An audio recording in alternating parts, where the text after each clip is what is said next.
हनुमान जयंती विशेष गोड बुंदी बनवण्यासाठी 1 वाटी मी इथे बेसन पीठ घेतलेले. बेसन पीठ वाटीमध्ये चांगलं असं दाबून भरायचं. त्यानंतरनं 2 वाट्या इथे साखर घेतलेली आहे आणि 1 वाटी पाणी. 1 वाटी पीठ, 1 वाटी पाणी आणि 2 वाट्या साखर घेतलेली. सगळ्यात पहिलं आपल्याला पीठ खलवून घ्यायचं आहे. त्यामध्ये थोडासा केसरी खायचा जो कलर असतो तो घातलेला आहे आणि पाणी घालून आपल्याला पीठ इथे खलवून घ्यायचे. आता एका वाटीच्या पिठासाठी 1 वाटी पाणी पुरेसे झालेले. त्यानंतरनं इथे झाऱ्या घेतलेल्या आहे. पीठ व्यवस्थित झाऱ्यामधून गळत आहे.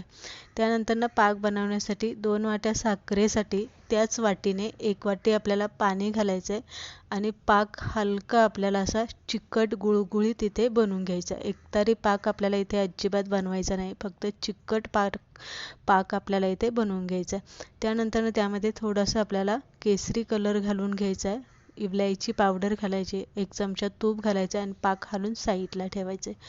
इथे कढईमध्ये तेल गरम करायला ठेवलं होतं.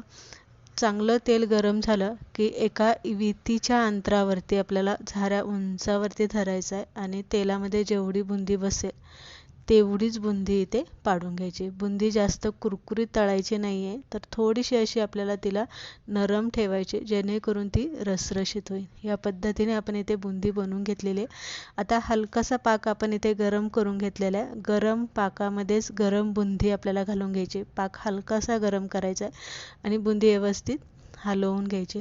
हलवून घेतली की अधनं-मधनं बुंदी हलवत राहायची आणि साधारणतः 5-6 तास ही आपल्याला अशी मुरायला ठेवायची. 5-6 तासानंतर एखाद्या कपड्यावरती तुम्ही ही बुंदी पसरून ठेवायची 10-15 मिनटं, म्हणजे चांगली ती मोकळी सुटसुटीत होते. तर इथे बघू शकता छान आपली इथे रसरशीत मोकळी सुटसुटीत अशी गोड बुंदी बनवून तयार झालेली. रेसिपी आवडली लाईक शेअर नक्की करा.